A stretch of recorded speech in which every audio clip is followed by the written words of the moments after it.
नमस्कार, very good morning. आप सबका बहुत बहुत स्वागत आपके YouTube channel Sukhdev sir geography के अंदर। दोस्तों, आज हम काफ़ी लंबे सेशन के बाद आज आपसे वीडियो शेयर कर रहे हैं। जैसा कि आप जानते हैं कि महाराजा जो गंगा सिंह यूनिवर्सिटी की तरफ से जो फाइनल एग्ज़ाम हैं वो 19 मई से करवाए जा रहे हैं। तो आज हम इस वीडियो में बात करेंगे बीए पार्ट थर्ड में जो सेकंड पेपर ज्योग्राफी का रहता है वो रहता है भारत का भूगोल। उनसे संबंधित कुछ इम्पोर्टेंट प्रश्न जो कि बच्चों के काफ़ी कमेंट्स आए थे कि कुछ जो इम्पोर्टेंट प्रश्न मिले ताकि उनको एग्ज़ाम्स के अंदर अच्छी तैयारी करके एक अच्छे मार्क्स प्राप्त कर सकें। लेकिन उससे पूर्व आपसे रिक्वेस्ट है कि आप अपने YouTube channel Sukhdev sir geography को ज़्यादा से ज़्यादा सब्सक्राइब करें और अपने दोस्त मित्रों के साथ शेयर करें। यदि चैनल पर नए विजिट कर रहे हैं तो चैनल को सब्सक्राइब भी करें, साथ बेल आइकन को प्रेस करें ताकि आने वाले नोटिफिकेशंस आपको समय समय पर मिल रहें। आइए बात करते हैं इंडियन ज्योग्राफी के संबंधित इंपॉर्टेंट प्रश्न की। क्वेश्चन नंबर 1 की बात करते हैं। भारत को भौतिक प्रदेशों में विभाजित करते हुए उत्तरी हिमालय पर्वतीय प्रदेश व प्रायद्वीपीय पठारी प्रदेशों के उच्चावचों के बारे में संक्षेप में लिखिए। दोस्तों, आप सब जानते हैं कि सबसे मोस्टली इंपॉर्टेंट प्रश्न है, ये पैक क्वेश्चन होता है। इनमें से फर्स्ट यूनिट में ये पहला क्वेश्चन पूछा जाता है कि भारत को जो प्राकृतिक भौतिक प्रदेशों में आप जानते हैं कि 5 भौतिक प्रदेशों में बांटा गया है, उसमें पांचों भौतिक प्रदेशों के नाम आपसे पूछे जाते हैं और किसी न किसी एक भौतिक प्रदेश का आपसे वर्णन विस्तृत रूप से पूछा जाता है। तो इस पर जो इम्पोर्टेंस रहेगा वो रहेगा उत्तरी हिमालय पर्वतीय प्रदेश, और साथ ही साथ दूसरा यदि इम्पोर्टेंस रहता है वो है प्रायद्वीपीय पठारी प्रदेश के बारे में आपको लिखना होगा। तो इस क्वेश्चन को अच्छे तरीके से तैयार कीजिए। प्रश्न नंबर 2 की बात करते हैं। भारत में पाई जाने वाली विविधता में एकता के बारे में संक्षेप में लिखिए। क्योंकि आप जानते हैं भारत में सबसे ज़्यादा डिफरेंस होते हुए भी एकता पाई जाती हैं, चाहे वो सामाजिक क्षेत्र हो, आर्थिक एकता हो, चाहे राजनीतिक एकता हो, चाहे वो किसी भी संस्कृति की एकता हो। हर पक्षों के अंदर भारत में विविधता इतनी डिफरेंस है लेकिन फिर भी एकता पाई जाती हैं। तो इनके बारे में आपको संक्षेप में लिखना है। तो ये भी काफ़ी इंपॉर्टेंट प्रश्न बनता है। प्रश्न नंबर 3 की बात करते हैं, जो सेकंड यूनिट में रहेगा। जलवायु से क्या अभिप्राय हैं? भारतीय जलवायु को प्रभावित करने वाले तत्वों के नाम लिखते हुए कोपेन के भारतीय जलवायु प्रदेशों के बारे में संक्षेप में लिखिए। आप जानते हैं क्लाइमेट क्या होता है, किसी स्थान विशेष की लंबे समय की जो मौसम की दशाओं का योग होता है उसको जलवायु कहते हैं। उनको कौन कौन से तत्व प्रभावित करते हैं। और आप जानते हैं कि जो व्लादिमीर कोपेन जर्मनी की जो एक जलवायु भूगोलवेता थे, उन्हें पूरे विश्व को क्लाइमेट प्रदेशों में विभाजित किया गया है, जिसमें भारत को भी उन्होंने जलवायु प्रदेशों में बांटा है। तो उन प्रदेशों के बारे में भी लिखना है आपको। तो ये काफ़ी इंपॉर्टेंट प्रश्न आपके लिए बनता है। प्रश्न नंबर 4 की बात करते हैं। मृदा क्या है? भारत में पाई जाने वाली मिट्टियों की विशेषताएं और वितरण के बारे में लिखिए। मृदा मतलब मिट्टी क्या है, और भारत में जो 5-6 प्रकार की जो मिट्टियाँ पाई जाती हैं उनकी क्या मुख्य विशेषताएं हैं और उनके वितरण के बारे में, उसका फैलाव कहाँ कहाँ है उसके बारे में लिखना है। प्रश्न नंबर 5 की बात करते हैं।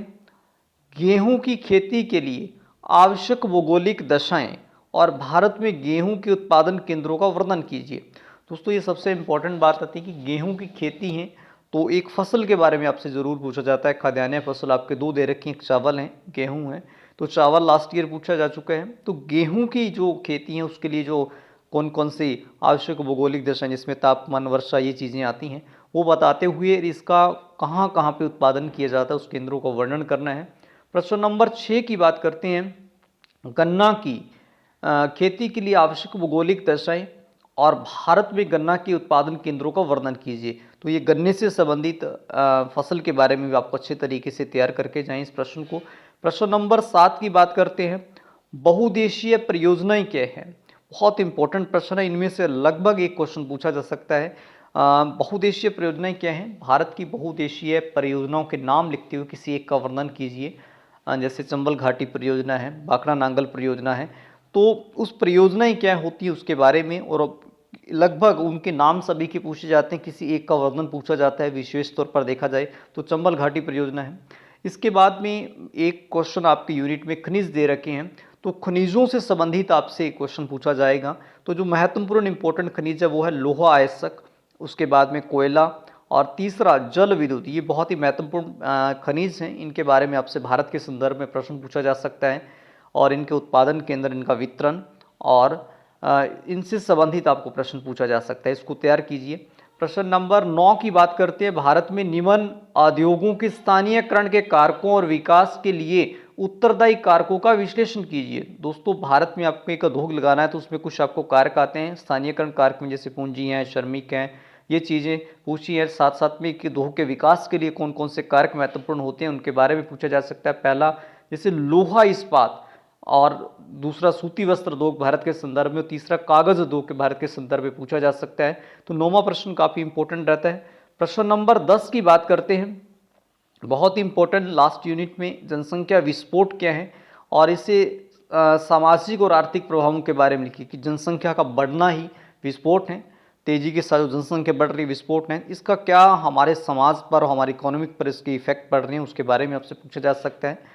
प्रश्न नंबर 11 की बात करते हैं, भारत में पंचवर्षीय योजनाओं के पश्चात कृषि क्षेत्र में हुए परिवर्तनों के बारे में संक्षेप में लिखिए। आप जानते हैं कि भारत में जैसे आज़ाद हुआ तो 5-5 वर्ष की पंचवर्षीय योजना बनाई गई ताकि कृषि सेक्टर, बल्कि हर सेक्टर को अच्छी तरीके से ऊपर उठाया जा सके। तो उसमें क्या कुछ भारतीय कृषि में परिवर्तन हुए, कितना सुधार हुआ, क्या कमियां उसमें पाई गई, उसके बारे में आपको संक्षेप में लिखना है।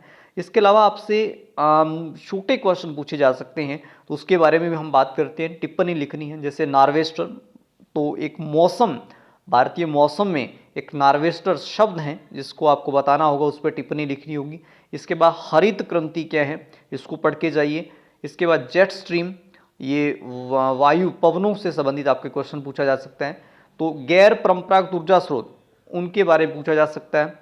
स्वर्ण चतुर्भुज गलियारा, ये भारतीय सड़क से संबंधित, सड़क परिवहन से संबंधित प्रश्न पूछा जा सकता है। इसके बाद लोहे के प्रकार क्या हैं, उसके बाद भारत में उद्योगों का वर्गीकरण और भारतीय वनस्पति का वर्गीकरण। इसके बाद हम बात करें भारतीय कृषि प्रदेश, भारत को कई कृषि प्रदेशों में बांटा गया है, उसके नाम पूछे जा सकते हैं। जल विद्युत पर टिप्पणी लिखनी, भारत की क्या स्थिति है, और वनस्पति संरक्षण की वनों को कैसे बचाया जा सकता है, उसका बचाव कैसे किया जा सकता है, उसके बारे में लिखना जा सकता है। भारतीय मौसम विचारधारा से एक और प्रश्न आपको पूछा जा सकता है, अल नीनो क्या है। इसके बाद अब्रक और मैग्नीज में भारत के उत्पादन केंद्र की अब्रक और मैग्नीज का भारत में कहाँ कहाँ उत्पादन किया जा सकता है। इसके अलावा भारत में चावल की खेती या उसकी किस्मों के बारे में आपसे कई बार क्वेश्चन पूछा जा सकता है। तो लास्ट क्वेश्चन की बात करें, भारत की ये पोहा प्रणाली, भारत की पोहा प्रणाली जो 3 भागों में ब्रह्मपुत्र नदियाँ, उनकी नदियों के नाम पूछे जा सकते हैं। तो ये पूरा जो प्रश्न है, जो इम्पोर्टेंट प्रश्न है, हमने निकाले हैं। हम आशा करते हैं कि इससे आपको बहुत ज़्यादा सहायता मिलेगी और इसको पढ़ के एक अच्छी तरीके से तैयार करके आप एक अच्छे मार्क्स प्राप्त करके आएंगे। और मिलते हैं नेक्स्ट वीडियो में। एक सेकंड जो फर्स्ट पेपर आपका लगता है विश्व का प्रादेशिक भूगोल, उनसे इम्पोर्टेंट क्वेश्चनों की। लेकिन आज इस वीडियो में इतना ही, और धन्यवाद, थैंक यू वेरी मच।